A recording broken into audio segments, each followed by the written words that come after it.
Salam dostlar, hoş geldiniz. Bu sapakta Rumun dilinde renkler öğreniriz. Başladık. Roşu, kızıl.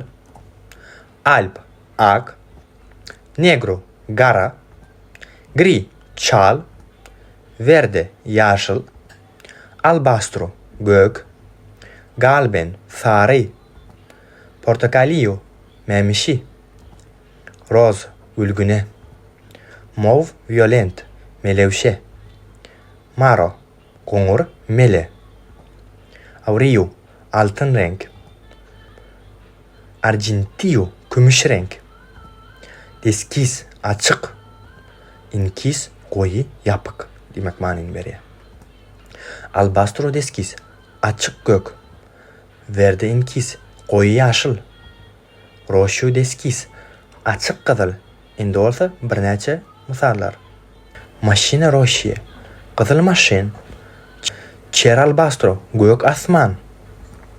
Frunza verde, yaşıl yaprak. Dostlar, eğer de halan bolsanız like basın, dostlarınız bilen paylaşın, komentariy yazın. Dilden dil aplikasyonu Apple Store'dan, Play Market'ten geçirip bilersiniz. Sağ olun.